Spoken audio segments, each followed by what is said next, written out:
ប្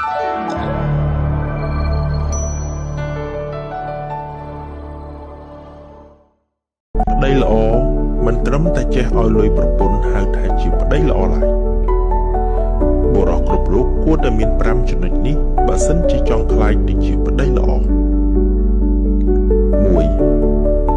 ស្វាមីគប្បីលើកដំកើងកិត្តិយសប្រពន្ធឲ្យតម្លៃប្រពន្ធជាប្រពន្ធពេញមុខពេញមាត់មិនតែប៉ុណ្ណោះ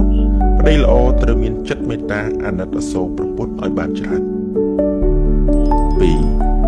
ស្វាមីមិនគប្បីមើលងាយភរិយាឡើយប្រពន្ធមិនមែនគឺជាខ្ញុំកញ្ជះជួលដាច់ថ្លៃឬក៏ជាទេសកលបំរើតណ្ហាផ្លូវភេទឡើយប្រពន្ធ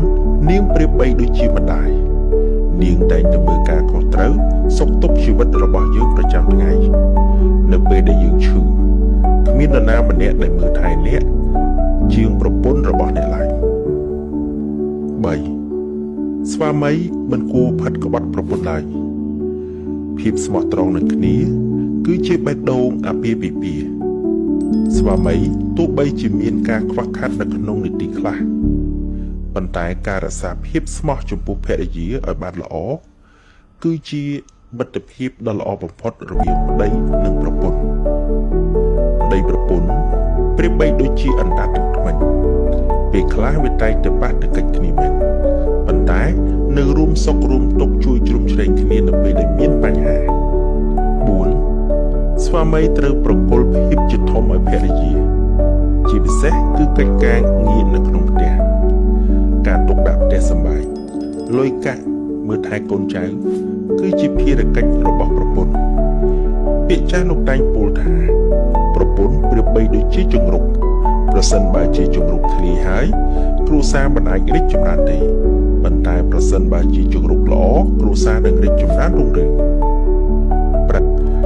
5ស្វាមីត្រូវមានគ្រឿងតុបតែងខ្លួនជូនភរិយាដូចជាសម្លៀកបំពាក់គ្រឿងអលង្ការគ្រឿងតុបតែងខ្លួនសម្រាប់ភរិយាស្ត្រីគ្រប់រូបតែងតែប្រាថ្នាប្តីល្អជាងប្រាថ្នាប្តីដែលចេះតែឲ្យលុយតែម្យ៉ាងហើយទុកនាងដូចជាស្រីកំដរនៅក្នុងផ្ទះកុំឆ្លោះនឹងស្រីកុំក្តីនឹងគ្នាឯង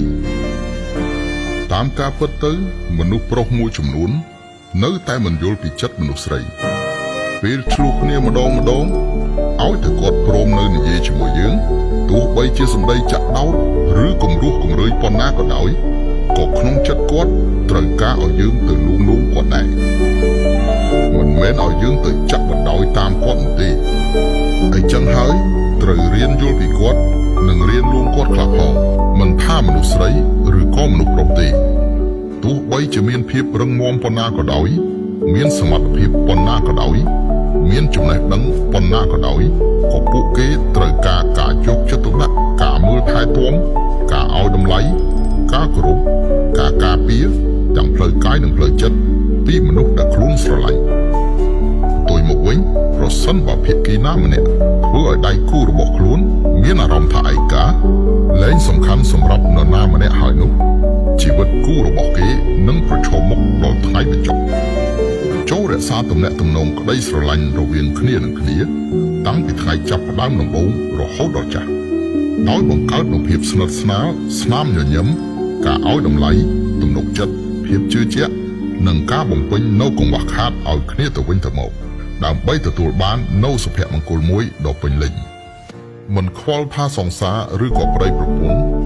ចង់មិនបែកគ្នារហូតចាំបាច់ត្រូវធ្វើឲ្យបាននូវរឿងទាំង5ខាងក្រោមទី1កុំប្រងើយដាក់គ្នាទៅវិញទៅមកកុំនិយាយកុហកផ្លេចផ្ដាស់ទី2កុំប្រច័ណ្ឌដៃគូនាំឲ្យមានការភ័ន្តច្រឡំទី3ឆ្លោះប្រកែកខ្លាំងប៉ុណ្ណាក៏កុំទុកអាយុពេកដែរទី4មិនខ្វល់ថារវល់ប៉ុណ្ណាក៏ត្រូវឧស្សាហ៍ហៅទូរស័ព្ទនិងផ្ញើសារប្រាប់ដំណឹងទី5មនុស្ស2នាក់នៅជាមួយគ្នាសំខាន់បំផុតគឺមានភាពស្មោះត្រង់និងបើកចំហបើសិនជាអ្នកស្រឡាញ់មនុស្សម្នាក់គឺកុំខ្លាចទីបញ្ចប់បងស្រឡាញ់អូនឲ្យច្រើនហើយហាំនឹងមានផ្សេងរំលឹកនៅពេលដែលអ្នកអាចស្រឡាញ់គ្នាបានគឺត្រូវខិតខំប្រឹងប្រែងស្រឡាញ់ឲ្យច្រើនយកចិត្តទុកដាក់ពីគ្នាឲ្យបានច្រើនផ្ដល់ឲ្យគ្នា